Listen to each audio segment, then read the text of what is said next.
Welcome back to the Sports Complex on a Wednesday afternoon. I'm jumping ahead. Wednesday afternoon. Some bad news for Texas football, but we'll get into that. Also, a lot of good news in Texas basketball. A win last night over Cincinnati. Their second game of Big 12 play. We'll talk a little Big 12 basketball. We'll get into some NBA as well. Get into Patrick's Big Fat Poll of the day. Play some sound from Hook 'em Up with Ian Rob B. Get into that NFL and the playoffs and the coaching carousel and everything going on there. But yes, we will talk about the news coming out of Texas today as well. And your text messages, as always, 512-447-3776. 512-447-3776 is the text line number. If you guys want to drive the show, you guys always do. Whatever you guys want to talk about, we'll talk about on the show. And, we'll get to the poll. We'll get to all the other fun stuff. But whatever you guys want to talk about, questions, comments, concerns, as we say, you guys drive the show. I just try to keep it on the rails. All right. Kicking off the show, between leaving my house today and getting to the station, lots of news broke. So we'll see. It is the fun of an afternoon show is you do get a lot of news breaking during your show.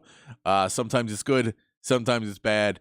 We will get to the Pete Carroll news. That came out today as well. We will get to that more in the 5 o'clock hour.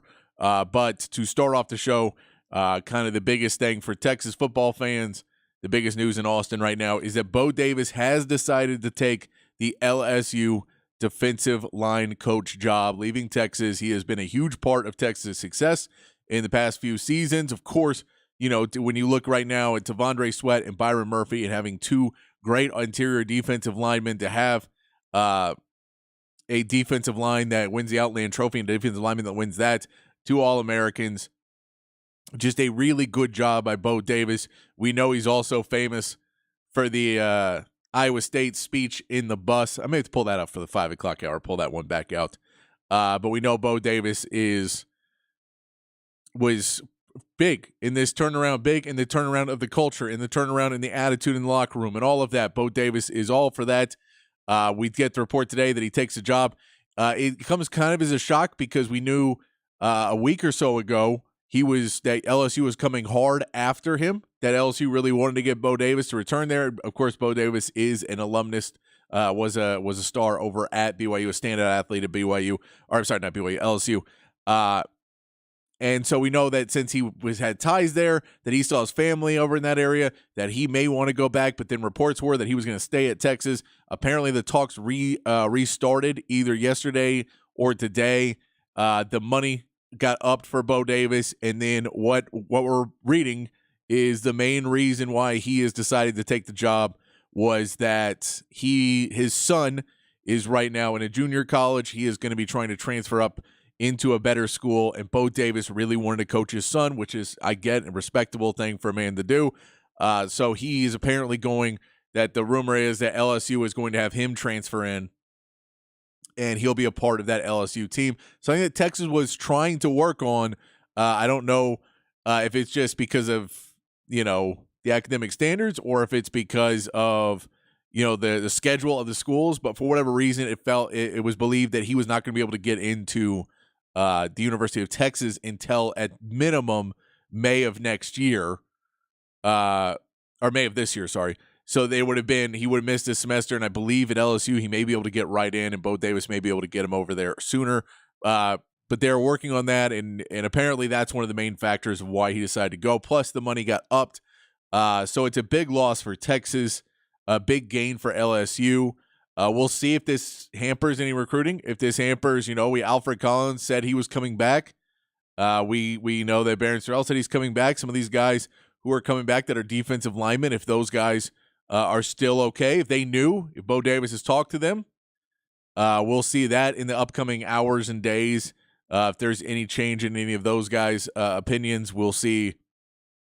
The road that Texas takes now. Because there's not too much we know. We know that he is leaving, but there's not much else of, Texas has not got their short list of candidates out or anything like that. I'm sure they were already, like any good program, I'm sure they were aware that it was a possibility and maybe a thought, some of the guys.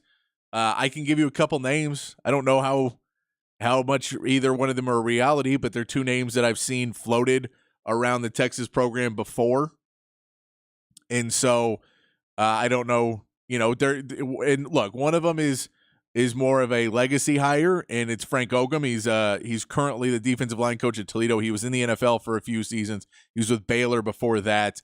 So I don't know if he necessarily has the pedigree that they're completely going for. He was a NFL defensive line coach, and Texas and Sark have shown that they will go and get NFL guys as well. Tashard Choice was doing stuff in the NFL. Chris Jackson, wide receivers coach, was doing stuff in the NFL, so they may go that route and try and get the best guy out of the NFL as well. But that's a name that, is a possible choice of someone who's available right now or not. I mean, he's at Toledo. He would come to Texas. So there's that one. And then another name that's been brought up that Sark tried to get before, and he didn't want to come. But, the money talks, and it could be a point where they can go offer him a contract that he would want to come get.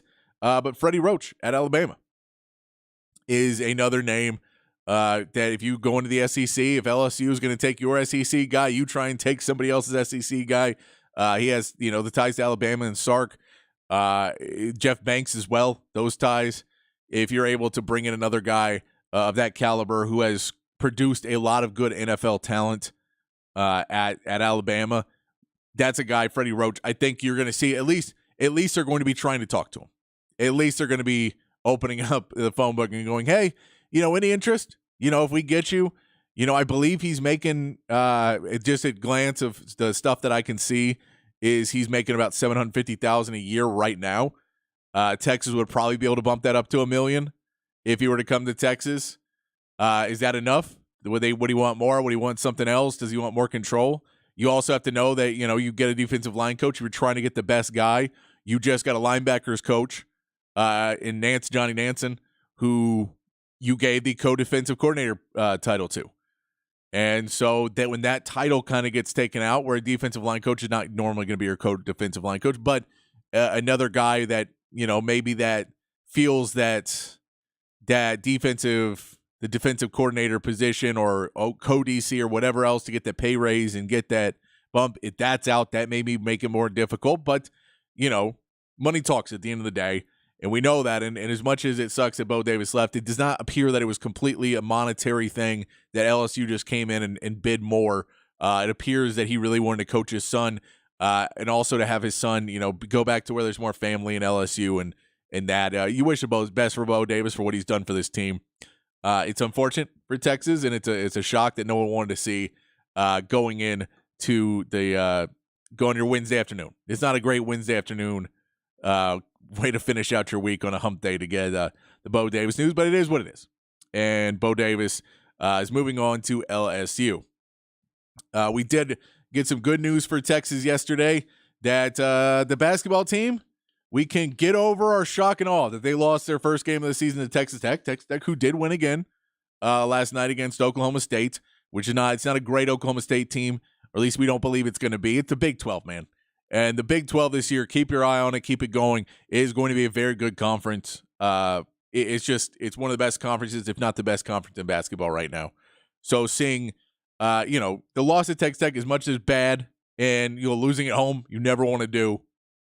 Texas is able to respond, get out, get a big win on the road in Cincinnati in front of a fervorous crowd because, first of all, you're Cincinnati, you're playing Texas. That's going to get some people, playing a team that was in the Elite Eight last year. That's going to get some people out there. But it was also the Big 12 home opener for Cincinnati last night. And crowd came out. Crowd was into it the entire game, and it was a good game the entire game. Texas could pull away a little bit. We kept getting pulled back in. A lot of the things that were problems before did not seem to be the biggest problem again today. Or last night, the perimeter defense got a little bit better. Yes, the bigs were playing good perimeter defense, and I feel like that's, something that kind of gets lost. That at points they'll blame the guards for not playing good perimeter defense, but who's the guy hitting the threes? A lot of them were coming from Lukosius, who's a forward. That's not necessarily the guard's responsibility to get out on him. They're going to be guarding their other guys, making sure they don't cut to the basket. He ends up going 3 for 6. Josh Reed goes 2 for 2 from three-point land. The only real guys who make a big impact from three-point land. Victor Lankin, he played a really good game. It did feel like he was getting tired more and more as the game went on. He played a really, really good first half, but I think they matched up with him pretty well in the second half. But the story of the game for Texas is Dylan Disu. Caden Shedrick came out, was not in the game because of back spasms, so it meant that Dylan Disu gets re-entered into the starting lineup kind of earlier than expected, probably. He's been on a minutes restriction. That was thrown out the window last night as well as he was playing, and I'm sure he was telling Rodney Terry that he was feeling good too, that he goes out there, plays 33 minutes, 50 seconds, which is, I believe, and what's funny, in the post-game interview with ESPN, that's the first thing he asked. He goes, how many minutes? He goes, how many points? He goes, I don't care about the points. I scored a lot of points. I can see that. How many minutes did I play? Because I want to know, if I'm on a 20, 25-minute points or a 20, 25 minutes minutes restriction, and how did I felt it must have felt like he played 40 minutes. So he finishes with just under 34 minutes, but goes out there, career high 33 points for Dylan Disu in that game. He makes 4 3-pointers in there, and I know he only shot 40%. He shot 4 for 10, but that stroke and his shooting is getting better, and with a little bit more confidence and a little bit more time, that 3-pointer is going to cause problems because he can drive, he can pass, he can do all the things he needs to do to keep going. Not a great rebounding game, but not from anyone there because they just had some really big guys. They ended up out rebounding Texas 34-28. But they did shore up on the offensive rebounding, boxing out. That was a problem for Texas for such a long time last season, and they slowed it down. They slowed it down after an initial run where it felt like Cincinnati was getting every single rebound they wanted to get. But we saw that Dylan Disu comes out, and not only, this is the thing, 33 points. I tweeted this out last night because I thought what was crazy is you say this guy put up 33 points in the game. He offensively was the guy who was getting you the ball to open places, finding guys, being able to draw defenses, and then when he gets the ball in the right place, be able to score at a high level. He also had 4 steals and 3 blocks, or 2 blocks. He also had that in the game as well, where he gets those 2 blocks and 4 steals and just makes a huge impact on the defensive end of the floor. And what we saw is what he maybe doesn't get a ton of credit for, and there's steals sometimes, but he was just getting his hand up in the way when they're trying to get the ball down low. He was fronting guys and playing it really well and not letting the ball get into the post. Whereas if you're getting beat with guys going down low and they were getting into foul trouble early on, guys getting beat, he realized he couldn't play back to the basket because the way they were calling the game was making it too hard to play back to the basket basketball without getting into foul trouble. So he ends up having to play more of a front defense, hope for the help defense on the backside, but he was breaking up those a lot. A great transition, a great change by Rodney Terry to kind of battle the way the refs were calling the game early there, where they were getting Texas in a lot of foul trouble. Texas gets 19 fouls in the game to only 10 from Cincinnati, and it's rough when you're getting calls like that.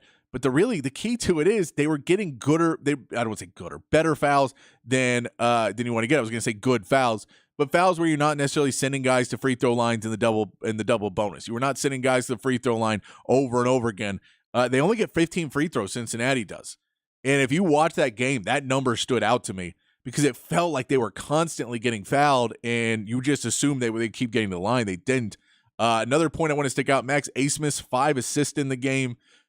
You want to see Max Abmas do what he kind of did. He does hit the big game winner as well, just with a couple seconds left on the clock, gets himself open. When he finds space, as a guy as small as he is to find space, does a really good job with it. Gets open, gets a shooter's roll and a shooter's bounce for the ball to come back in. But what I was really impressed with, to the 5 assists and him playing off the ball a little bit better, and the better he gets at that, the better this Texas team will be, because they did start to he would get hot for a little bit, and they would come over and get on him, and he was still trying to force shots. And, he'll come off those screens, and he's a guy that doesn't mind shooting from the logo, which I know if he hits it always is great, but he's probably shooting 20% on those. So it's just not a great shot overall. And when if you're Oral Roberts and you don't have Dylan Disu and Dylan Mitchell and, Tyrese Hunter and, I.T. Horton, that are guys that can go score for you, if you don't have those guys, then I get you're taking those shots, but with those guys around you, I think what he showed and what he's starting to show more and more is the ability to get to the basket and the ability to get guys open by cutting and driving and moving without the ball and, luring defense away. And then when he gets the ball, finding the open guys because the defense is focused on him so much, not letting him get any space. I think that is him as a distributor, is going to help his game a lot more. And all credit it's the Spurs, but it's, DeMar DeRozan, when he came to the Spurs, became really good at getting assists because he was the best player on the team, the best scorer on the team. And everyone just flocked to him on defense, and he used it to get other guys open shots, and the Spurs won more games when he did that. That's for Max Abmas. You want to see him use his ability to draw the defense and use that to get other guys shots and trust your Texas teammates, and that'll go better. The only other thing I can notice for you, just a stat that you may like to see if you're a Texas fan, 2 of 9, 22% three-point shooting for Cincinnati in the second half. Much better defense. Rodney Terry got the guys locked down in the second half. And Max Abmas, here's a little clip from the postgame, and I think this is the biggest thing that Texas basketball is going to have to remember as they continue on this season. And it's something that, I think in non-conference games, it wasn't necessarily as big of a deal. They maybe weren't up for some of the games, but the games that they were supposed to be, they should. But, it didn't necessarily bite them as bad as it did. It did bite them against Texas Tech. Here's Max Abmas post-game talking about the win. We'll continue to grow from it, continue to understand the intensity we have to play with. The big thing was, open up Big 12 play. We didn't get a victory. So it was really watching that and then seeing how we were going to respond. So we knew it was a big moment for us. And, the guys responded the right way, bringing the right intensity, and playing for a full 40 minutes. Intensity. With Max Abmas brings intensity. And this is where the recruits like Kendall Weaver and Zarek Onyema and I.T. Horton, Max Abmas, those guys, Caden Shedrick, those guys, what I don't think they know necessarily yet, and they know it to a level, every basketball player knows it, but playing in Texas and knowing that whether you're the top team or not, people just want to beat Texas. The horns down is a thing. People want to beat you. They feel that you're entitled. They feel that you're getting the, everything that you want. They feel like you're the privileged little kid, and they want to win. They want to beat you. And that intensity that you're going to have to bring every single game, because every game is a rivalry game. And not for you, but for them. Everybody has that extra fire, and every coach in the locker room says, man, we can make SportsCenter if we beat Texas. Even if they're the 25th ranked team in the country, it's still beating Texas.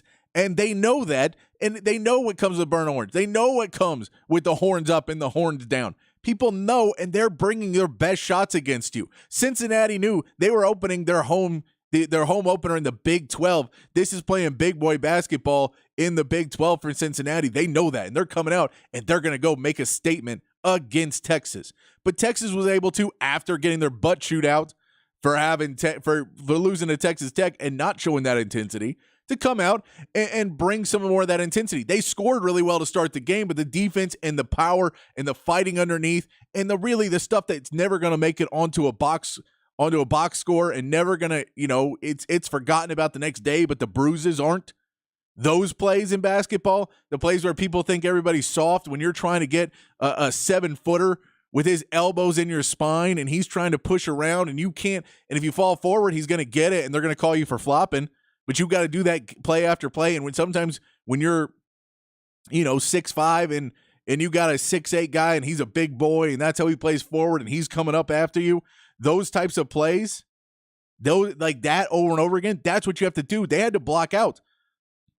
Second chance point, Cincinnati had 13. Probably 7 or 8 of those are in the first 10 minutes of that game.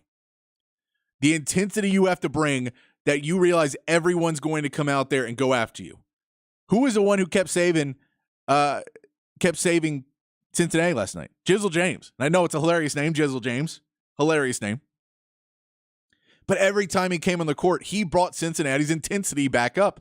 And Texas would would forget that they have to constantly, for 40 minutes, have the intensity that every game for Texas in the conference basketball for the rest of the way is a rivalry game. Maybe not for you, but for them. The only game that's not a rivalry game is going to be Kansas. because Kansas doesn't care as much because they're Kansas. But guess what? They still want to beat you, and it's a rivalry game for you because you want to beat Kansas. That means every game, because Houston, you're playing Houston, who lost last night. That's a rivalry game for Texas. Every game is that way. So you have to treat that with your intensity. And if you're the one who's not getting up for the game, that's only going to serve to hurt you and put you behind the 8 ball and then make you have to get back into it. And yeah, Rodney Terry needs to get his team up for it, but the players know. Dylan DeSue knows this. Dylan Mitchell knows this. Brock Cunningham sure as hell knows this. Tyrese Hunter knows this. Those guys that are there, that have been there, that are part of it, they know. They know the intensity that comes after you, and they know, hey, man, no, I didn't get it at first either. I didn't think we were playing Oklahoma State. It was a big game. But for Oklahoma State, it was a big game because they don't like you, and they want to beat you. And you may not care about Iowa State, but Iowa State don't like you, and they want to beat you. You're leaving the Big 12. They don't care how you feel. They don't care about your feelings on the way out. That intensity that you started to bring, it wasn't just you hitting everything at the beginning of the game. That intensity you started to bring, that's what you need to continue to bring if you're Texas to continue on this season. That's the intensity you have to bring. A couple other notes around Big 12. We said Baylor does handle BYU. Jalen Bridges, a senior for Baylor, comes in, plays some big minutes for them, understands the game, understands how to get to the free throw line. They beat BYU 81-72, but both the number 1 and number 2 team in the country lose to unranked teams for the first time, I believe ever in college basketball, to lose to unranked teams, number 1 and number 2 on the same night. For Houston, Iowa State played really good defense. This Big 12 is a beast. Really good defense. Iowa State wins 57-53. LJ Cryer, the transfer from Baylor, has a bad game, 2 for 9 shooting, 11 of 6, or 1 of 6. From the 3-point, not great. They only had 5 bench points, was not able to get the offense rolling. Iowa State wasn't necessarily shooting that much better over percentage. They did get to the free throw line, though, and I'll tell you again and again, I know it sounds boring and it's not what everybody wants to hear. You have to get to the free throw line. Texas did a good job of not letting Cincinnati shoot too many of them, and they shot a horrible percentage, but that's what you have to keep doing. Iowa State hits 18 of their 22 free throws. Houston only shoots 12. You lose by 4. You can't let somebody make more free throws than you shoot. You have to try and get to the free throw line. And, that's something where a Houston team that wants to shoot some more threes doesn't want to go down there and get contact. That's the same problem. For Texas, the problem I have, Max Abmas is a guy who likes to bounce away from contact. When you're a leading scorer, when you're a guy who's supposed to be the guy carrying your team, is someone that avoids contact more, doesn't necessarily get to the line, it becomes a problem. You may have to start doing that a little bit more as you start playing these really good defenses where nothing is for granted, and you're playing the 2 best defenses maybe in the Big 12 right now with Houston and Iowa State. You may have to start doing that. Purdue also lost 88-72 to Nebraska. Purdue didn't play defense. Nebraska shot 60% from 3-point range. Those are the type of things. Texas women's also they take on TCU tonight. TCU lost their last 2 in Big 12 play. That game will be on 7 p.m. tonight on Longhorn Network. But we're going to get back. We'll talk some NBA, but let's hit the big fat poll of the day. Let's go to the text line, and let's take a quick break before we come back and talk NBA with you guys. Let's hit the big fat poll of the day. Patrick's Big Fat Poll of the Day on the Horn. 512-447-3776. 512-447-3776 is the text line number. Your poll of the day is a simple one. It's a simple one. You know what? I don't have any hot sports takes to give you today about this or any big questions. I didn't see anything. I'm just gonna ask you: do you guys have any New Year's resolutions, and have you kept them so far? We're 10 days in, guys. How many of you have kept your New Year's resolutions? If you have, tell me what they are and what you're doing. And if you haven't, tell me that too. I'd love to see that in the text line. And of course, you guys drive the show, so keep the text line rolling. I see we got some text in right now. I'm going to try and take a quick break. We'll come back, hit some of those, and get to some NBA talk as well. When we come back here on the sports complex here on the Horn 1019 AM 1260, the Horn app, and hornfm.com.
Back on the Sports Complex here on the Horn, playing David Bowie all week. So it was his birthday on Monday, so we just playing some Bowie all week. Why need a better excuse to play some good music all week long here on the show? You guys on the text line, I appreciate you giving me some updates. I did not see the news as I was trying to do the show, and I can't get updates as quickly. I appreciate all you guys chiming in there. That the big breaking news story of the day, it now jumps Bo Davis. It might jump Pete Carroll, as Pete Carroll stepping down as the coach of the Seahawks. Another 72-year-old trying to steal the spotlight. Nick Saban retiring at Alabama. Wow. So that name we just gave you, Freddie Roach, the defensive line coach at Alabama, that may be more in play now, guys, for Bo Davis. You know, we'll see who they bring in and who their guys are and how much the coaching staff they keep. But that is a seismic shift in college football that the GOAT is retiring. And I know people may not want to go with that, but I don't know anybody else. At least in the modern era, we could say everything's different. But, just what Nick Saban has done in college football is crazy. It's crazy what he's done and his stats. And I'll have to look these up. I clearly was not expecting to talk Nick Saban today. So I don't have everything up for him. But, I mean, his accomplishments are second to none. And then you throw in the fact, one of the things I think for Nick Saban that's one of the most impressive things that he did is in a landscape where we saw so many coaches either, struggle to adapt to NIL and to the transfer portal, and so many coaches struggle to find their footing, and so many of them couldn't go into a world where they couldn't just be the disciplinarian and, had to change coaching styles to deal with different generations, to deal with, we can look back at LSU when, people are on MySpace. It wasn't quite the same as what it is now with everybody with cell phones and everybody having constant contact, to be really good at that level, to then be really good at Alabama for the length he has been, and to just be able to, in stride, without missing a beat, continue to be dominant through two very different landscapes where we saw kind of a passing of the guard from coaches who couldn't hack it in the new system to these newer coaches coming up that had a better coaching style, or different coaching style, I should say, and we're able to do the NIL, and we're able to do the transfer portal, and able to work into it to where the schedule just gets aggressive. And that might be part of this with Saban too. The schedule is just insane now to be at that level and be getting in the college football playoff. And then when he realizes that there's going to be that 12-team playoff next year, he just goes, I don't know how the schedule works anymore. I don't mind working, 22 hours a day, but now I got to work 26. I got to keep doing this. He's 72 years old and doing it at this level. Just a great, he's the GOAT. He's the GOAT. I don't know if there's any real debating that he is the GOAT. Impressive stuff. So, all right. So that also, we asked you about your New Year's resolutions. Saban, anything you want to talk about Saban or the shockwaves you think that sends? If you think he's the GOAT, there's another GOAT for you. You put him in that conversation, what that means to college football. Man, I'd love to hear your takes on the Saban, as you're getting the news the same as I am right now, that Nick Saban stepping down at Alabama. I'm glad he didn't do the Urban Meyer and just hand it over to somebody. And, look, Ryan Day's having a good career, but I'm glad he didn't do that. But we'll see. Apparently, we don't even know, though. We don't even know the full impact of everything. That news just being reported so far. I don't even think he's made his statement yet that he is stepping down. So big news there from Nick Saban that he will be stepping down at Alabama. Wow, that's big. That is big. Let's talk a little NBA, and we'll get back to the text line, but I'll give you some time to text everything in. 512-447-3776. You want to throw those in. If you have any takes on Bo Davis, if you have a defensive line coach you want to see him get hired at Texas, if you got, if you think there's somebody else, if you got some takes on Texas basketball, if you think my take on that is crazy, send that stuff in. We're going to get into that real soon. I might even up at the phone line in the 6 and the 5 o'clock. We may do that as well. Who knows? But I do want to get into a little NBA talks. We haven't talked about it much this week. So to get into a couple things, then we'll take a quick break. We'll come back and get to the text line and the phone lines and all of that. Draymond Green tonight It is big news. ABC is airing the Warriors game tonight, and Draymond Green is coming back from suspension after 12 games. He will be coming back after the punch to Nurkic, and everyone in the NBA kind of asking the question, is Draymond Green finally gone off the edge? He then says on his podcast that Adam Silver had to talk about a retirement, that's how far he basically got, to the point where he's not able to perform at the level he used to. And he needed every ability he had to be the guy he could be, which, depending on, your love or hatred of him, would put you in a different place of where he ranks in the grand scheme of basketball. But for him to be able to, he's coming back. He's now saying he's in a better place. He's trying to manage. We will see if he comes out in this game and, how many minutes he plays. It's going to be interesting to see if there is a point where the other teams are trying to push him now, if people are continuing to try and get in Draymond's face, and if he's able to control himself in that environment. I mean, that's going to be something you have to look out for now. If you're Draymond Green, is that people now know that you're one punch away from having to do this all over again, that you're one punch away from, or one, knee to the nards or whatever else he wants to get into. Is Zion Williamson going to go after him? Is Brandon Ingram? I don't know if this is the team tonight that's going to be that team that necessarily goes right after him and tries to get.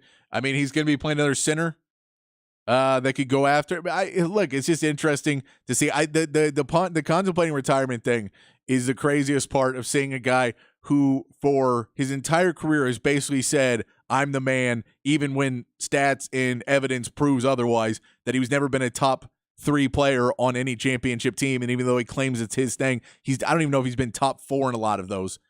He was kind of the 4th or 5th guy on a lot of those teams. And I know he meant well, but so now he has to be the enforcer on a team with no teeth. I know we don't have a lot of wrestling people, but it's like when Arn Anderson was pretending to be was the enforcer for the 4 Horsemen, but he couldn't take contact. He was too hurt.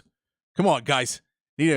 Arn Anderson's the enforcer. We all love Arn Anderson, but you got to have teeth if you're going to go in there, and that's it's going to be interesting to see.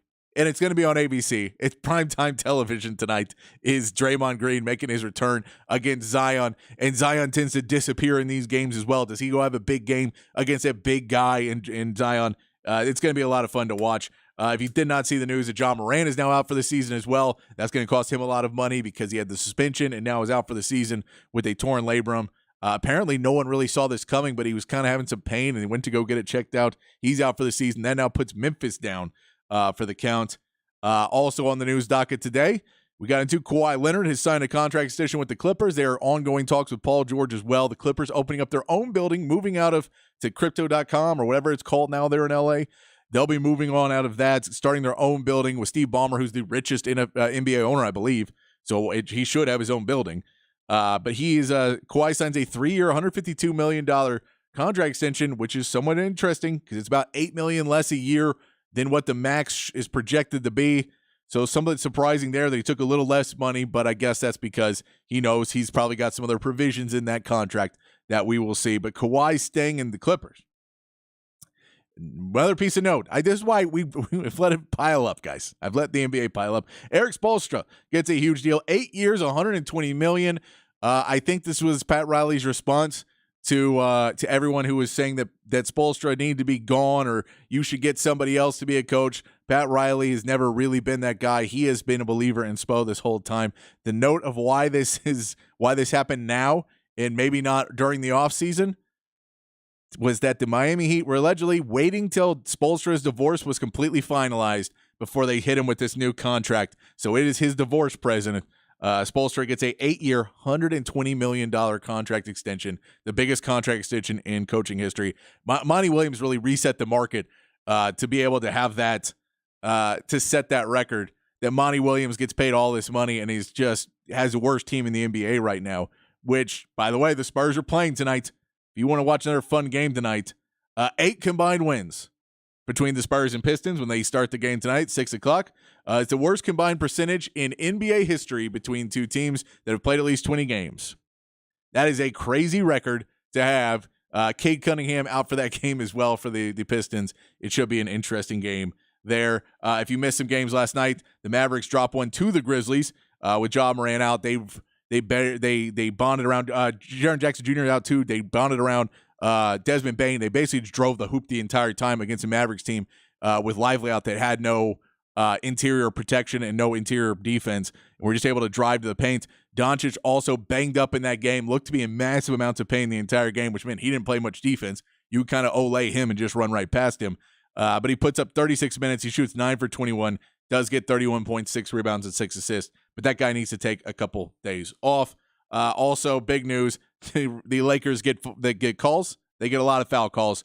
They beat the Raptors 132-131. I talk a lot about free throw disparity in this, and you need to be able to have it. Sometimes the refs help you out. They shot 23 free throws in the fourth quarter. Raptors shot 13 all game.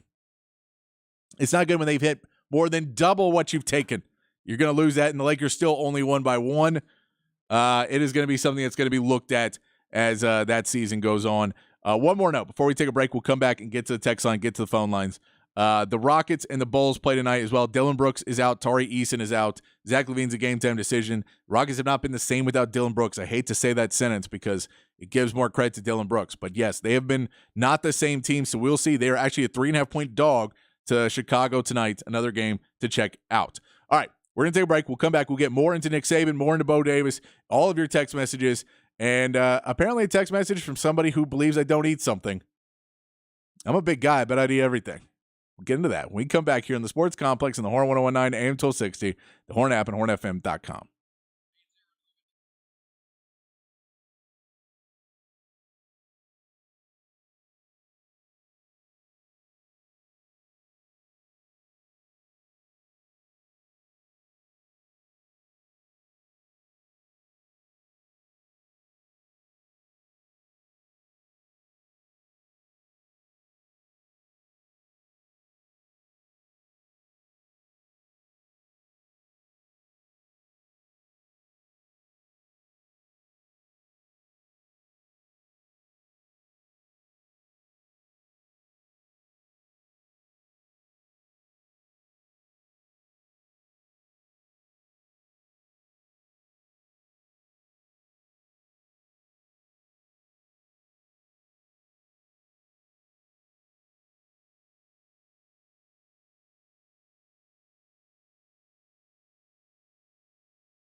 Back in the sports complex here on the Horn. Playing some Bowie all week long on it's tribute to David Bowie's birthday is on Monday. All right. Text line's open, 512-447-3776. The big news today, of course, Nick Saban retiring. We also have the news of Bo Davis moving on to LSU. Did not see either one of them happening today. Text line, I'm going to tell you off the top, because I know a lot of people have a lot of speculations. The man is 72 years old. And I know we don't think of coaches anymore. You go, oh, he's 72. The guy's been going nonstop. He took over Alabama in 2007. He was a 54-year-old man. 54 when he took over Alabama.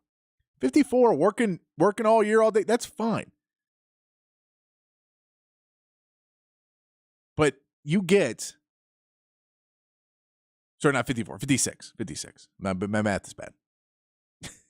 56 years old. And then 56 years old, and then coaches there for 16 years. Basically, I bet he's probably had less than 3 weeks off in those 16 years. Like off. Like in 16 years, he's probably he's 72 years old. Let the guy appreciate it. And I know we're all going to say it's because college football's terrible. Nick Saban won with NIL and transfer portal. I'll tell you that. First text says, I bet Patrick don't eat, and I can't say the last word, so you can guess what it is. And you know what? I'm a fat guy. You'd be surprised at what I eat. I'll just tell you that, listener, texter, trying to throw us off our game. Texter says, Saban retiring. He was so unhappy with NIL and transfer portal. I don't think that's necessarily it completely. I think he's made a lot of money. He's got investments in different things. He's 72 years old. Sure, he doesn't like having to work, but I think the schedule is worse than like the idea of NIL and transfer portal itself is not the necessary problem. The problem may be, well, okay, we have to continue to raise money nonstop for this, and the schedule is the transfer portal opens while I'm in the college football playoff every year, and it just drives me to a grounding halt, and I can't move because I'm 72 years old, and I haven't taken a vacation since I got fired from the Dolphins in 2006. We get another Saban retires. We might get that talking about the Freddie Roach hiring the defensive line coach for Alabama. We may get that Alabama defensive coach Nick Saban retiring. Saban retirement, guess NIL, transfer portal, early recruiting is enough to finally enjoy a peaceful retirement.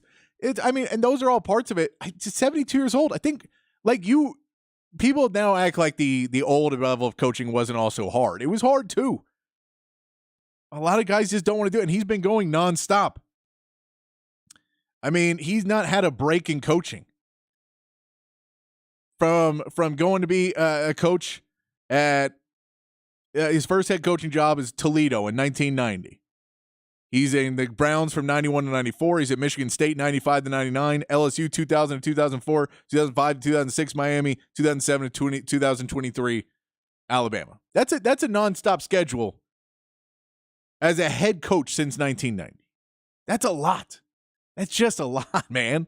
I as much as I get it, no one is got to be a fan of having to work harder with NIL and transfer portal, but he also was doing it so well. It's not like he was losing on it. He's clearly still winning at it. He knows how to do it better than most other people. I think the people that are getting mad about are guys who can't do it. Dexter says Charlie Strong, next Bama coach. I don't think that's going to happen. Look, Texas fans got to watch out. They're going to be calling Sark. We know that. I don't think Sark's going anywhere, but they're negotiating right now with Sark. They're talking, Chris Del Conte's talking extension, and this news happens. You got to be going after it. Dabo Swinney at Clemson, the Alabama boy. Does Dabo Swinney go over there and take over Alabama? That's what people thought for a long time until he struggled the last couple of years. But Dabo Swinney's another guy who maybe go over there. Texter says maybe they'll hire Dumbo Fisher. I don't think Jimbo's going there. Steven definitely is Saban is definitely going. Not Coach Steven. Coach Steven's never been the GOAT. Texter says Texas meaning the ugly stepsister of success. Top level attrition. Yes, it is, and it's a problem, but it's something that you can continue to fight. Like Belichick, Saban was great everywhere except with my Cleveland Browns. Yeah. But Browns are good now. I am rooting against you guys. I am a Texans fan, so go Texans. But yes, But the Browns, hey, look, they figured it out. You get a really good quarterback and then put him on the bench and get Joe Flacco. And get that quarterback hurt and just play Joe Flacco. It'll work perfectly. Average Joe definitely wanted me to know that Saban is retiring me with several text messages. I appreciate you, Average Joe, trying to get that through to me. I can't always look at the text line while I'm talking, or else I slow down a lot and lose my place because my brain doesn't work so good no more. Bevo Angel says Nick Saban is absolutely the GOAT of college football coaching. Hats off to him for all his great accomplishments. I doubt anyone will ever match that with today's NIL reshuffle conferences, 12-team playoffs. And we'll never forget how close we were to hiring him to replace Mac Brown. Yes, that is a crazy story as well. Which some people dispute. Every Alabama fan I have says it's all just contract negotiations. But everyone I know who tells the story inside Texas says that that it was very close and that Mac put the kibosh on it. Mac also 72 years old, still going out there and doing it, but he had a long break of doing TV. He had a pretty big break in there doing TV. Nick Saban never really did the break and do TV thing. Jake Chan. Chan says Saban is moving to the ATX like everyone else. I like that, Chan. Says, I'm relieved Texas won. Dessou was a beast at both ends. Yes, he was. So with our bigs on the floor, we spread the floor and let Max drive and score and dish to others. Yeah, but that's not necessarily Max's game as much. You do want to do that some, but in reality, you kind of want to get him to move outside, get the ball to go down low, have him step back out, move without the ball, and drag defenses with him so that you can't put a double team on a guy like Dessou or Shedrick. That'll help you out a lot without him even having to touch the ball, but just drawing teams away, going to the other end of the court.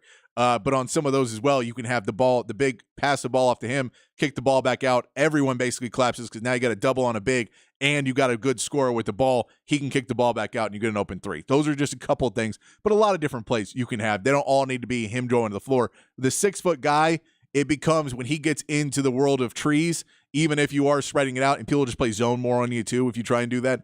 When you get in those trees, it becomes hard to see those passing lanes. So it becomes a little bit harder to do that. But I do appreciate you texting in. And we're the Kim Kardashian of college sports. Don't say that to us. That's rude, Chan. That's rude. That's rude. What happened to Bo Davis? Bo Davis taking the LSU job. If you missed that story earlier today, I'll recap that here at the top of the 5. I'll tell you what. We'll go into that. We'll get into that. Coach Prime to Bama. I don't think Coach Prime is going to Bama either, but those talks, I didn't even think about that. Those talks will happen, and Sark is getting ready to be paid. I believe so. I believe Sark is going to get a nice, big contract extension out of this that I'm sure Chris Del Conte is one of the people least happy to see this news come out today. I'm sure he is not thrilled about it. Maybe he's happy because they may be able to get another defensive line coach out of it. They may be able to pull some of the guys out of staff. Recruiting wise, everyone is now going after Alabama guys. Anyone that was on the fence, now it depends on who they get, but you're not going to play for the GOAT anymore. That's off the table. Would Kirby Smart consider Bama? No, and I've also heard the Kirby Smart to the Falcons rumors too. I don't think that's going to happen either. I think if you're Kirby Smart, you're pretty happy where you are right now, and until they don't want to pay you, then you don't do, until that contract negotiation comes up and they start to lowball you and they don't necessarily want to give you that raise that goes to make you the top coach again and just keep giving you those extensions. They want to give you that 7 or 8 year extension. And you're like, man, give me 4 and make me the highest paid coach and keep making me the highest paid coach. When they don't do that, that's when you might bounce to the NFL. But I don't see him taking a lateral move to Alabama. Georgia has money too, so I don't know. I see that. Does Nick Saban shout out to Nick Saban, we appreciate what you gave to the game. GOAT coach, appreciate that. Does Nick Saban try the NFL again? Nick Saban to the Raiders. I mean, he could go to the NFL as an advisor role or something like that. But I can tell you this, if he wants to stay at Alabama and not be the head coach and just be an advisor or something like that, kind of the Coach Krzyzewski role with Duke, he could do that and still probably make, $2-3 million a year just calling recruits. Just going in and talking and when they're hiring coaches to get his opinion. I mean, he could make 2-3 easy a year doing that.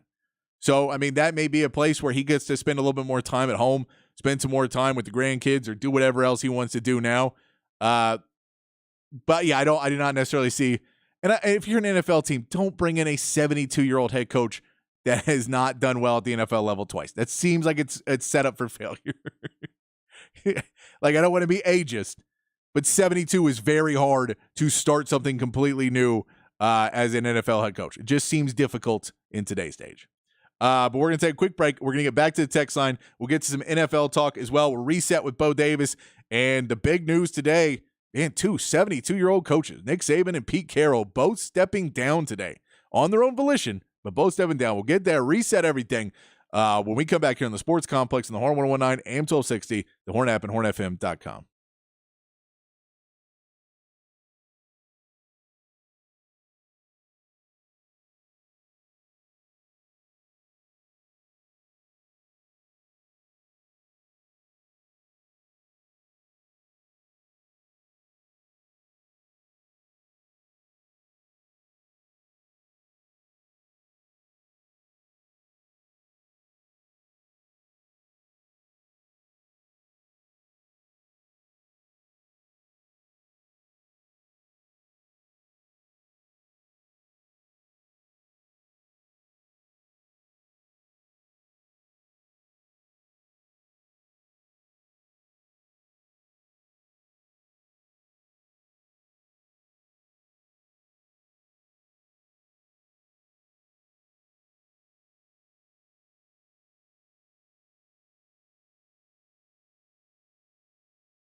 Hour 2 on a breaking edition of the Sports Complex. Some big news coming out today.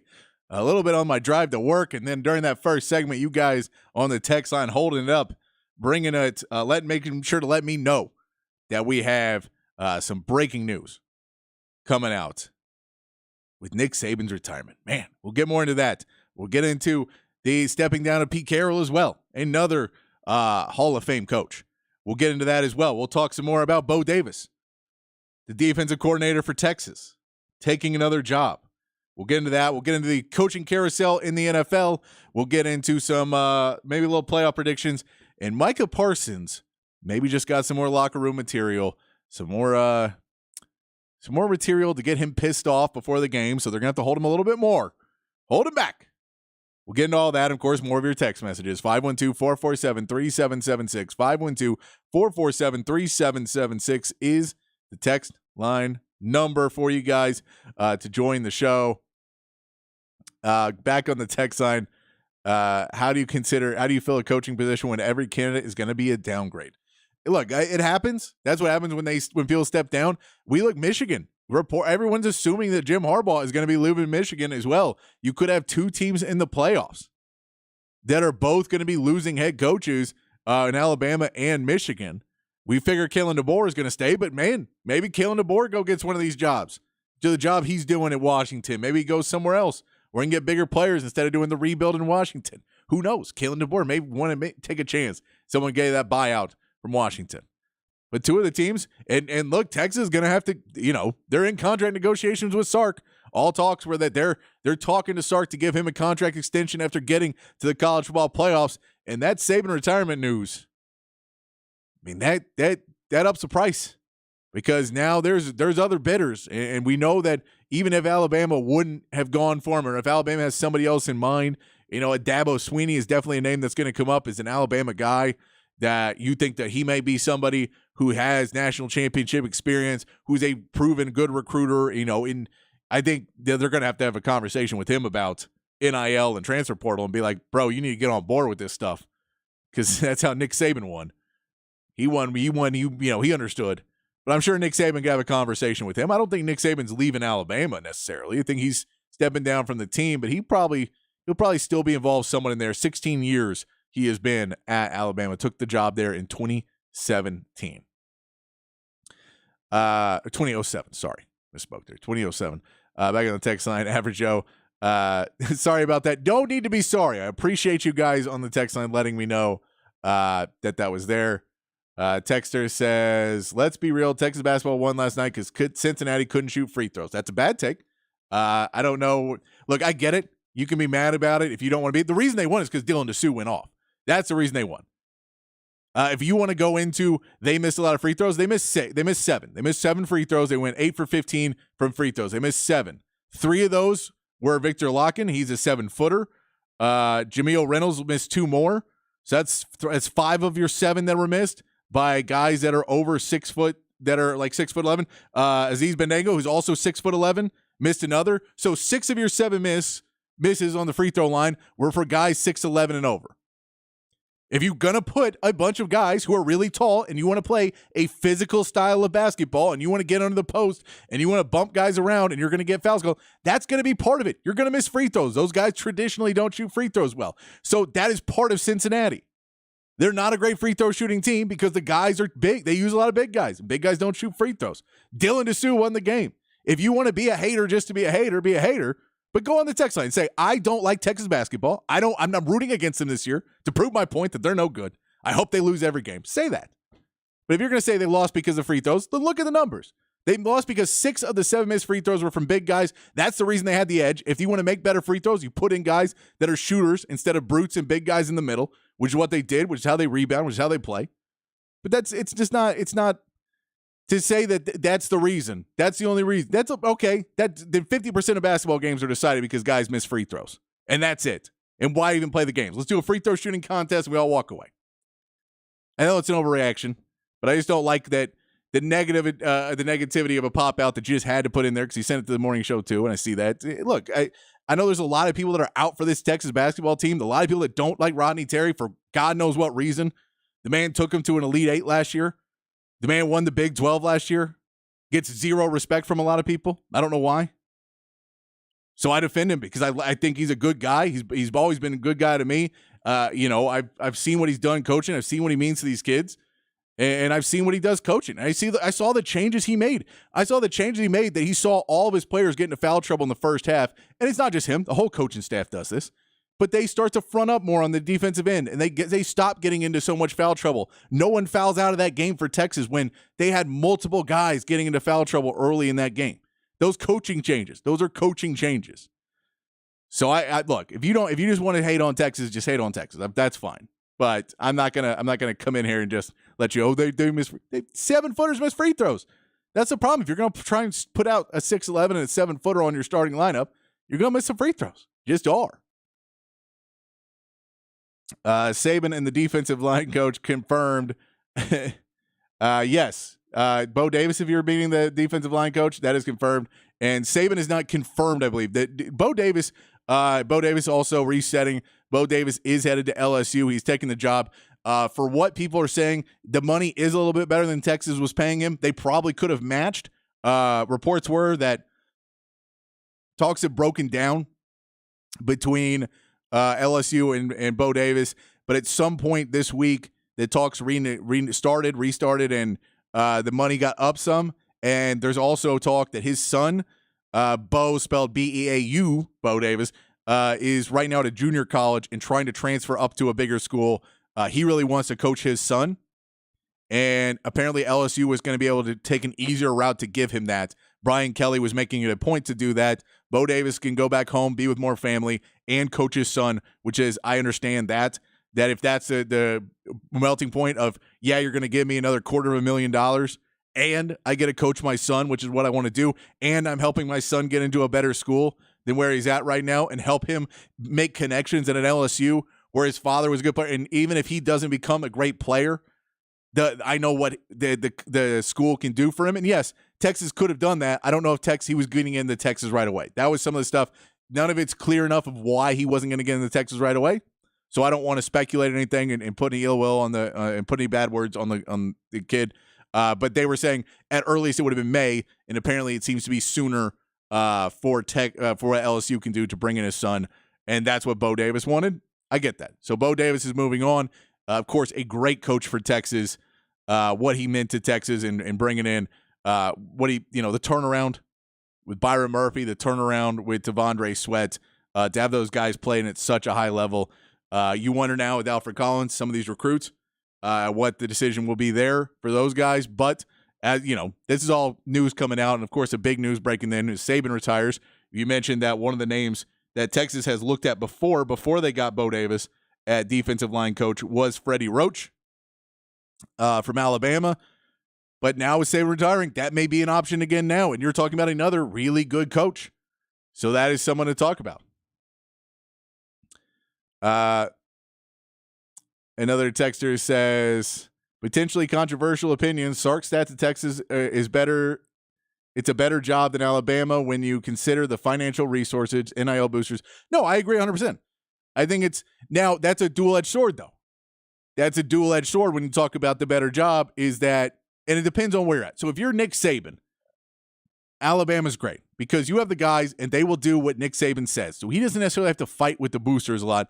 Where at Texas, these boosters have been around longer than any of these coaches, and they want to have a say in certain things. And they, and look, they make the world go round, so they get to have a say in certain things. And they want to be brought into meetings, and they want to be brought into things.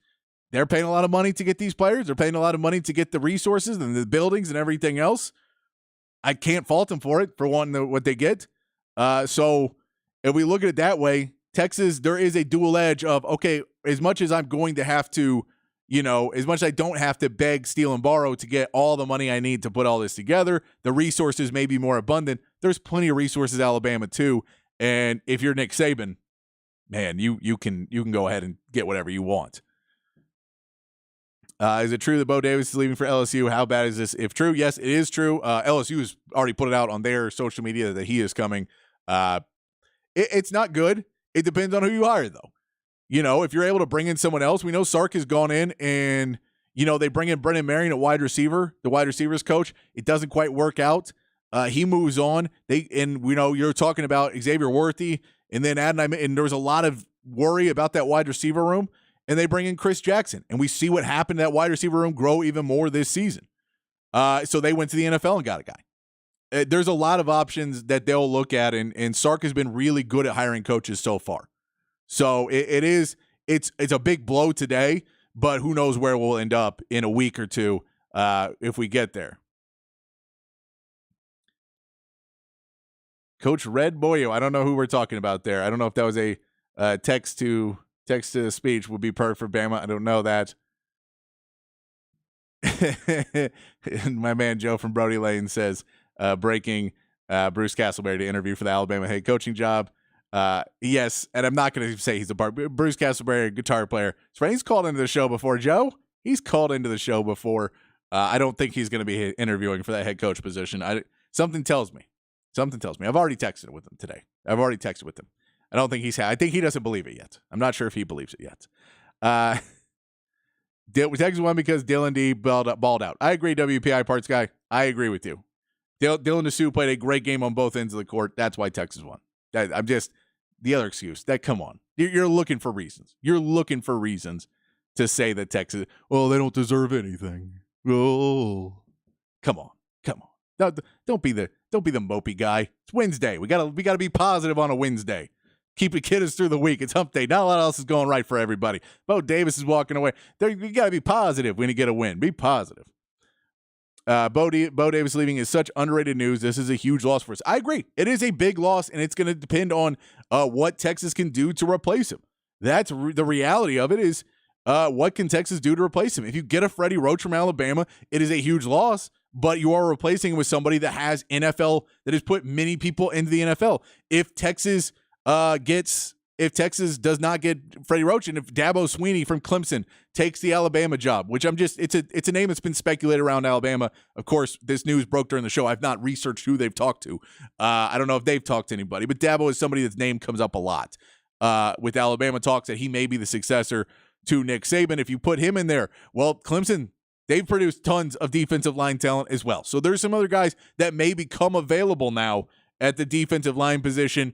It's not going to be Bo Davis. What he meant to the program, the Iowa State bus, all of that, like he meant a lot to get Tavondre Sweat and Byron Murphy, to get them to a point where that run defense made it so you could dominate at the end and win a Big 12 title. Bo Davis is huge for this team.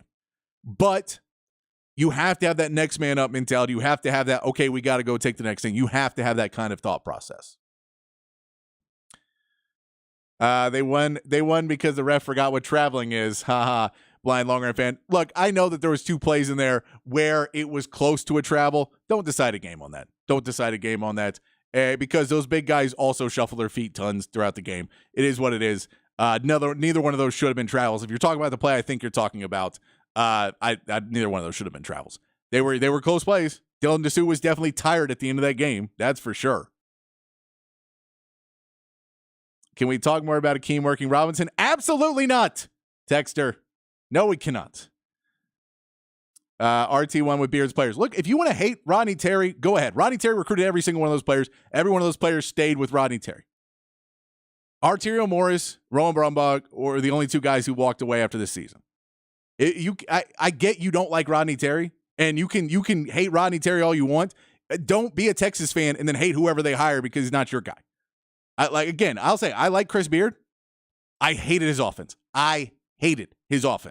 His defense was top notch. I hated his offense. So there was problems with that Texas team. I don't think that Texas team with Chris Beard as coach was going to win pretty much anything because that offense sucked. Now, it may have gotten better as the season went on. Rodney Terry was an assistant. They could have all worked on it that way. But that offense was horrid what Chris Beard had. It was just not good. And they kept trying to bring in more guys to help, and it wasn't helping. I don't want to badmouth Chris Beard, though, because his defense was amazing. And in the Big 12, you need that a lot. We'll be playing Chris Beard again. He's in the SEC. We're going to the SEC. We'll meet up with him again soon. But don't hate on Rodney Terry because he's not the most walk out and I'll go have a beer with you guy. I think that's what it is. That's the only thing I can think about for Rodney that people don't like is that he's not a, hey man, I'm going out and hanging with the students and I'm doing that. But he look, I mean, all his players fight for him, man. I just don't get it. I don't get the hatred for him. Again, and the whole he won with his play, That team, the team from when Ronnie Terry took over, believe me, by the way, I was at every game for the last 3 seasons, courtside, every home game. I watched every game. I'm with you. I've watched all these games. They were not the same team. Dylan DeSue wasn't the guy. Serge-Ibaka Rice wasn't the guy until they got in the tournament. Those guys weren't playing at the levels they were, and the team wasn't the team that we saw in the tournament that made an Elite Eight run. That team wasn't Chris Beard's team. They were the players, but that wasn't the same team that I'd watched all season. That was a different team that came in and played at the end of that year. That's all I'll say. Has Sark Ray's been pushed through yet? No, not yet, but I guarantee his negotiating and his agents are working on it right now, getting up there. Chan, PD love the passion. I get it. The Bo is a huge loss. He is, and we'll see with the recruits. Normally anybody who's already signed, it's going to be harder for them to get out, but they could. I think they're probably going to worry about some other things first. Not Texas, but LSU. I don't know if they're going to immediately try and steal all the recruits that Bo Davis had. It's kind of hard to recruit them and go, oh, by the way, all this stuff I told you about Texas, that's all lies. LSU's great. And you still trust the guy. That becomes harder. But if you're going to coach, if you just want to play for the guy, then maybe someone will go over there. May hit somebody in the transfer portal. We'll see what happens there. I don't dislike UT basketball because of Rodney Terry. I dislike all UT sports in general. Red Raider here. Hello, but good point. They did miss a key one right at the end. All I'm saying is you got to make free throws. I do like your station content, even as you hate to hater, though. So props to him. Thank you for at least be honest and say you're UT. I need to label your thing UT hater so I know that you are a UT hater. But no, it's just those takes is it's crazy to me that people still will just look at Rodney. And every win Rodney Terry has is for some excuse, and every loss is because Rodney Terry's a bad coach. And it's just a crazy thought that people go into that have the exact same different energy, the exact opposite energy for other coaches. And it boggles my mind because I try and watch the game and you try and go in and see it. And if you're a Texas fan, I get for this guy, he's a Red Raider fan. Then yeah. If you're a Red Raider fan, but look, if you're a Red Raider fan, don't you want Texas to be good because you already beat us once? I think you'd be like, yeah, you know what? Texas is pretty good. It's a good team. We beat them. And I'll tell you, Texas Tech is not as bad as people are making it out that we lost to Texas Tech, the lowly Texas Tech. That's going to be a decent team. The Big 12 is a good conference.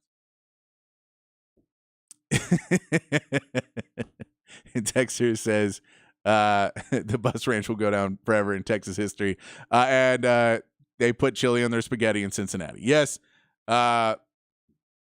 And that was the other part, is watching that game was tough because I'm so used to, this is spoiled entitled Texas fan for you here, that I'm so used to either watching basketball games with Craig Way sitting directly next to me, or actually Eddie Orton sitting next to me and then Craig Way, and I'm literally talking with the breaks, and that, like, so I'm used to watching that at every home game, so I get really, really homer in that way. And then I'm used to Lowell Glendo and Longhorn Network, so when you watch a broadcast that is pretty much a Cincinnati broadcast, it was a little humbling. It was a little humbling to watch that and just be like, come on, man. But even the color commentary guy, who can't remember who it was last night, he at points in the game was trying to be like, man, it's just a good game. Like, let's call it even here. Let's have a good game. So, but it was a fun game to watch. I did enjoy it. And I don't see how you're all still ranked ahead of us. Yeah, we're ranked ahead because we're Texas, man. You know that. If you want to have some more hate in your heart. No, look, Texas was projected. The reality is, if you project a team to do really well and you're still voting, you're going to vote them better because you don't want to look like a complete idiot right away. So you're going to be like, let's try and stretch this out as far as you can. Texas, people thought was going to be a really dominant team coming out this season after an Elite Eight run. They thought Max Abmas was going to be playing at a little bit higher level than he is. And I think that's really where they kind of thought Tyrese Hunter and Max Abmas were going to be putting up a combined 40 a game, which is a lot, but like 35, 40 a game from those guys. And when they do, Texas plays really well, but but they're just not able to do that. That's not kind of the style of offense they always play. They want to go more inside out. And I mean, we saw last night too, Caden Shedrick was out in that game. He's going to have to be able to step up into a role, and Caden Shedrick and Dylan DeSue are going to have to be able to play together. And where Brock Cunningham falls into that, because he's been a big piece of the glue guy and everything else. Love Brock Cunningham, but where does he fall in when those guys, and how many of them can you have on the court at the same time and keep your guards out there? Kendall Weaver is playing great defense, so it's hard to put him on the bench and take away his minutes. Zerko Minima came back last night, and Yema played a big game where with Shedrick out, he played well against some bigs to, get some energy and intensity, what we talked about earlier. All those things. All right. Why don't we take a quick break? When we come back, we'll talk some NFL right here on the Sports Complex on the Horn 1019 AM 1260, the Horn app, and hornfm.com.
Back on the sports complex here on the Horn, Bowie all week for his birthday on Monday. Man, that is it's been a busy day of news. It has been a busy day of news. I really did not think Pete Carroll stepping down would have been topped or Bo Davis leaving would have been top, but Nick Saban retiring definitely takes the top line there on the text line. 512-447-3776 is the text line if you want to join the conversation about Saban, about Bo Davis, about Pete Carroll, about the NFL, where you want to see coaches go in the NFL, the fact that Mike McCarthy's job's not safe, the fact that Seattle is now open, maybe Dan Quinn's heading out, all of those things. It's going to be a crazier and crazier offseason as we go. I'm reading the stuff during the break too, trying to get up as much as I can. We forget, but the transfer portal is now open for 30 days for Alabama because the head coach is leaving. If Jim Harbaugh takes an NFL job, that is a transfer portal for 30 days. And you could have Alabama and Michigan players both possibly hitting that transfer portal, both trying to look for new positions. So all these other schools, and if you're in Texas and you need some veteran help and you need some more people to come in and you're going to the SEC, you're going to start this could be good stuff for Texas. Now, I'm not saying it will be. Who knows where everybody goes? It could be bad. It could be that Ole Miss and LSU and everybody gets a bunch of really good players and Texas walks into a power-loaded SEC. It could be that no one transfers out of either and Alabama's still the powerhouse team. It is annoying that Oklahoma gets in Alabama without Nick Saban. I just realized that. That's annoying. We got to play Georgia next year. Kirby Smart, is he retiring too? We get Kirby Smart out of there. But transfer portals is now over 30 days for Alabama. And if Jim Harbaugh goes off, we'll talk some NFL and talk that coaching carousel in the NFL. That could be two massive positions in a lot of NIL money moving around, a lot of transfer, because who's going to take the job? Is it Dabo Swinney? If it's Dabo Swinney, does he come in and understand how the NIL is working? And is he able to get guys that are maybe in the transfer portal that didn't go to Clemson and get them to stay? It's going to be a lot of questions to be asked there. Looking at the NFL now, too, of course, the big story coming out of the NFL today, as much as people were shocked about the Mike Vrabel firing, that Mike Vrabel was fired. And look, fired feels like the wrong word. It is. He was fired because they relieved him of his duties. But as much as there was shock in that, 1-8 against division opponents, the last two, that's the number. You can't have that number. You can't lose to all of your rivals and keep your job. And I get that Mike Vrabel is a really good coach. And I think given the right position and where he lands, he's going to have a really good another run as a coach because he is a really good coach. He's a good person, good coach. Nothing bad about him. He's a scary one to look at in college coaching. That, if you're a Michigan, and I know he's an Ohio State guy, so Michigan's probably off the table, but, if you look over there, is that somebody who may enter in a position or Alabama? Do you start to look at him maybe? But Mike Vrabel, you see that. I don't think it was that shocking that we saw he had a lot of success with Arthur Smith at the offensive coordinator, and he could never hire another offensive coordinator who could make it work. Couldn't find his quarterback. The running game went downhill. A lot of things went downhill. He wasn't able to get the vision to go forward, and they kind of stalled out. And you could have kept him, but I don't know if that position of keeping guys, playoff appearances aren't enough to keep you in the NFL. Like, you need Super Bowl wins. It's like in college football. If you need national champion, and that'll only take you so far. Just getting to the college football playoffs is great for Sark, but if he's only in the college football playoffs and never wins one in 6-7 years, if they had a rough patch, I don't know if they keep him. It's just a different world. So for Mike Vrabel, it's shocking. But Pete Carroll announced today that he is stepping down. Well, he's moving up, apparently. He's kind of doing the Bruce Arians thing where he's moving into an advisor role and in a different role with the organization. But it does leave open the Seattle job. I have not seen that they have listed anybody they have gone and talked to. But for Cowboys fans, it may be a little bit scary that you have a coach now in Pete Carroll or in Dan Quinn that feels like that may be a job that he's been waiting for to get open, and a job that he may come back to Seattle, and that may be a place, and Dan Quinn may go back there and try and build Legion of Boom 2.0. He may go try and rebuild that team. And if he does that, how much of this defensive staff does he take? How many of these defensive players does he take? And even if you're doing well, does Mike McCarthy still your head coach and you move on? And I mean, how does that continue to work? Does your defense play at that level? Does Micah Parsons want to re-sign with Dallas when he's not getting respected? We'll get into that in a minute too. But we look at that, and look, we can put also, if we look at an interview request, Dan Quinn's been an interview requested from the Panthers so far, the Chargers, the Commanders, sorry. He's been asked at all of those. He's been asked by the Titans, who haven't asked almost anybody. The Titans have only asked Dan Quinn and Antonio Pierce. Those are the only two that they have asked so far for permission. The Raiders, because they have not re-signed, made the decision on Antonio Pierce, they have not asked anywhere, but I'm sure they'll be asking too.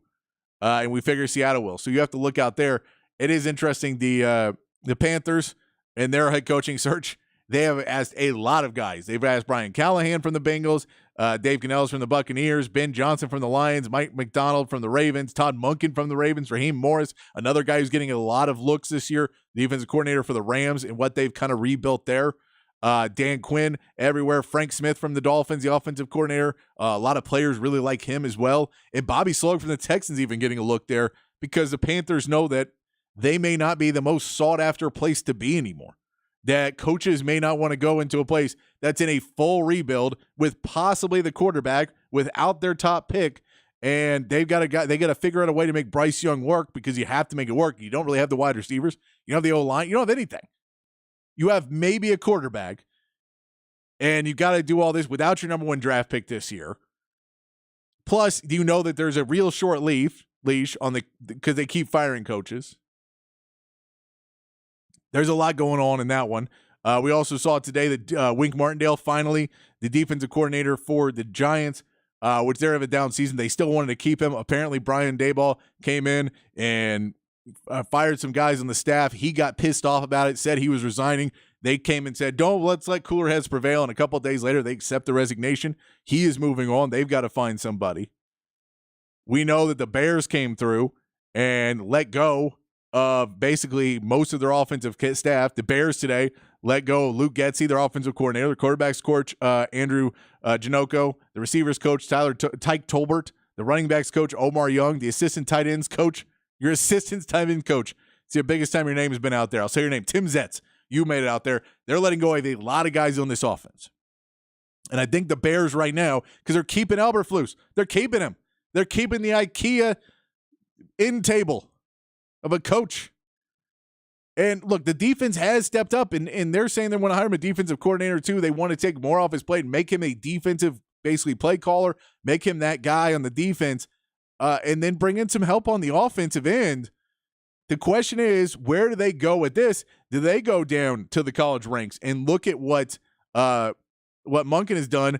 And I think they're going to look at the Ravens. And we saw what the Bears did a couple years ago or last year. They're playing the Ravens, and they kind of scout team, have Justin Fields do some things like Lamar, and they put some plays in. They go, well, why don't we just run some of these Ravens plays? We'll just kind of run the stuff. It's in our scheme, but we'll make it work for Justin Fields, but we'll kind of give him the Lamar Jackson treatment. And he starts to play a lot better. Part of that is because no one's expecting it. Part of that is it lets Justin Fields kind of just play by feel. And so I think they may be leaning full in on let's keep Justin Fields if we don't get the right offer. Or if we don't get the right offer on number one, we may take number one, but we're going to try and move this pick again, get another guy for it, get somebody else for it. We had the pick last year. We moved off of that. We feel it made us better when we did that. We're going to try and move off this pick again, get some more talent in there. They made a trade for Montez Sweat and kept him, and kind of rebuild in a different way than everybody thinks you are because you feel you have the guy in Fields. Now, you're going to have to make the decision on him and pay him, so that's a big question because, you're going to have to pick up that year 5 option. You're going to have to pick out if you're going to give him an extension. But I feel like they could be going in the let's make us a Ravens 2.0, which I'm not a big fan of. Let's just copy. And I know it's a copycat league, but I think you have to copycat it and then put your own spin on it and make it work your way. If you just try and copycat something without the player, it's like everyone who tried to be the Patriots without Tom Brady. It didn't work out for anyone. I think if you're going to try and be the Ravens without Lamar Jackson, and you're going to be doing it in Lamar Jackson light and Justin Fields, I don't know if that's going to work out, but it feels like that's what they're going. And they may be going that way, that they have options that now if they want to take the number one pick, and take Caleb Williams or take Drake May. If they want to take one of them, they can go ahead and take them and move Justin Fields off and, start with a new offensive plan for them and just feel that the offensive staff has moved on. I'm curious to see who they hire. We'll know who they hire at position will mean more about if they're going to trade that pick or not. And I think other people may be waiting on that one as well. We also have seen, but yeah, the big news today, Pete Carroll's gone, Nick Saban's gone. The coaching carousel continues to spin. Does Jim Harbaugh take a position? We still haven't heard about Antonio Pierce unless that news has just come out. We have not heard about Antonio Pierce yet. And know if he's going to be staying with the Raiders. The Titans apparently have interest in him as well. I want to see that Titans list start to grow. I mean, they're not as far into the coaching search as others, but that's why they wanted to get rid of him instead of trading him, is they wanted to get him into a position where they felt that they could make a move and could interview guys before. You're also not going to be able to interview these coordinators until the window opens up in the playoffs and all of that. So there is still a little bit of time, but I think, it's an interesting time with everything happening today. I'm trying to collect my thoughts.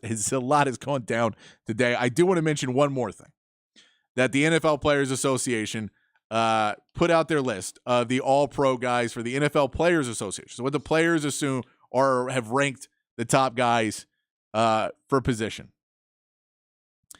And the players all-pro first team is what they're calling it from the NFL Players Association.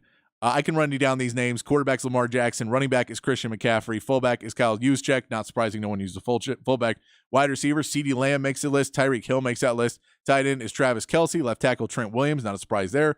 Left guard, Joel Bitonio. And Tyler Smith from Dallas actually makes that list. Tyler Smith, a guy that a lot of people were not up on being drafted, including my man Mike Harge. The great sound of that. I need to send him that sound so he can talk about this on his show. I appreciate him. I always like Mike Harge. Jason Kelce gets for the center. Amazing, that guy almost retired. Is still up there. Zach Martin, another Cowboy in there. Lane Johnson for Philadelphia is your right tackle. On the other side, though, edge rusher, Myles Garrett from Cleveland and Max Crosby from Vegas. Those are two hard guys to argue with, but it does mean that if we're putting Micah Parsons as an edge rusher, which is where I feel he belongs, where we're going to put him, I don't know if we're going to put him on an off-ball or off-ball linebacker. I don't know if we put him there. The off-ball linebackers are Roquan Smith and Fred Warner. I think you put him as an edge rusher at this point. It's what he wants to get paid as. He doesn't make the list. Micah Parsons doesn't make the list. The guy who gets held as much as anybody, and I get Myles Garrett. I think that's the one guy, and I like Max Crosby a lot. I think Max Crosby is a really good player. But I don't know if I put him ahead of Micah Parsons on that list. But if you're a Cowboys fan, this has got to be good news, because this doesn't mean anything in pay structure-wise. This doesn't mean anything. All this means is that Micah Parsons believes that all the players voted and they don't like him. And they don't want to talk to him, and they don't want to put him on top of their list. And it's going to piss him off. By the way, on the list, Deron Bland also makes that list. Brandon Aubrey as well from the Cowboys make that list. No Texans are on the list. Not surprising, but no Texans on the list. But for Micah Parsons, anything you can get that locker board, that blackboard material in the locker room, and things that can piss him off just a little bit more when he's going to be going after Jordan Love and going after the Green Bay Packers and make him a little bit madder, can't be bad for Cowboys fans. All right, let's take a quick break to get a drink of water. We'll come back and wrap the show up here on the Sports Complex on the Horn 1019 and 1260, the Horn app, and hornfm.com.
All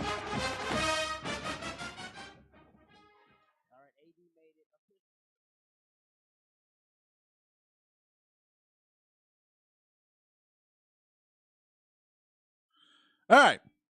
Back here on the Sports Complex, wrapping things up. Forgot to do math before we started, where I played the music. Who knows? Who knows? Got to do things, got to figure things out. You know, it's been a long day. I didn't notice this. My man Chip Brown pointed this out, though. That is crazy for Sark as well. We were joking about him getting paid and everything else.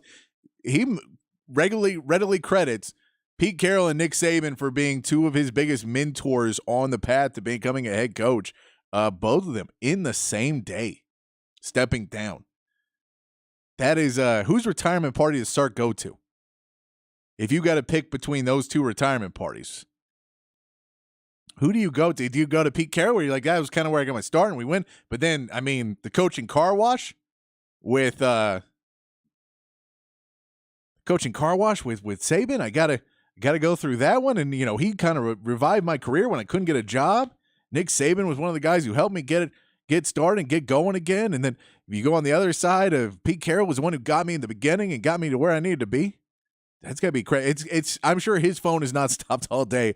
But just that, and then also throw in the fact that he's got every Texas person freaked out that job is now available.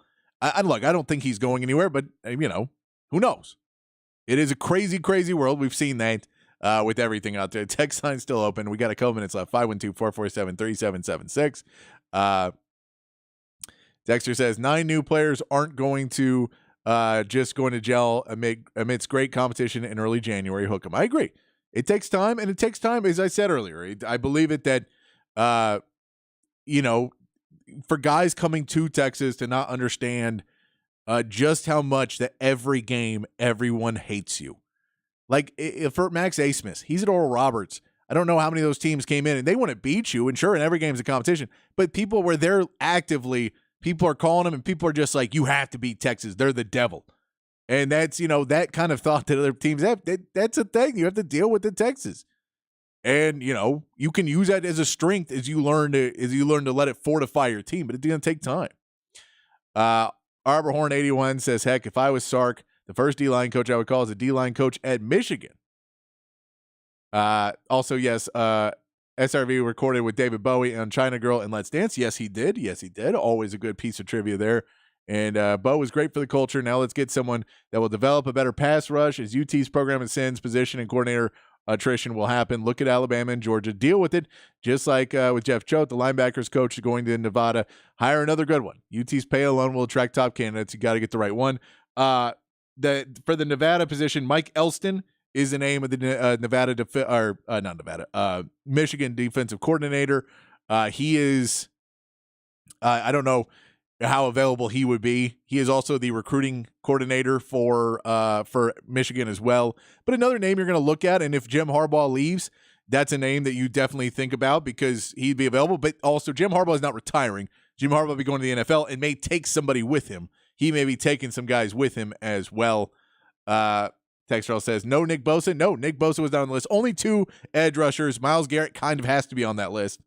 It's the only guy I saw get a false start or a delay of game because he kept switching sides, which was crazy earlier this year. And then Max Crosby. Max Crosby, I get it. He's really good. I'm a fan of the Raiders too, but yeah, that's surprising. I guess he's just really liked within the circle as well, though I think the players might like him a lot. Go have a cigar with him. It's kind of a crazy man. And Chan, I will have another drink of water. Yes, I always have my water with me. We're gonna take off. We'll be back tomorrow with more great sports content and hopefully more news like this today. Until then, be kind, be safe, keep your underwear clean. We'll see you right back here tomorrow on more of the Sports Complex.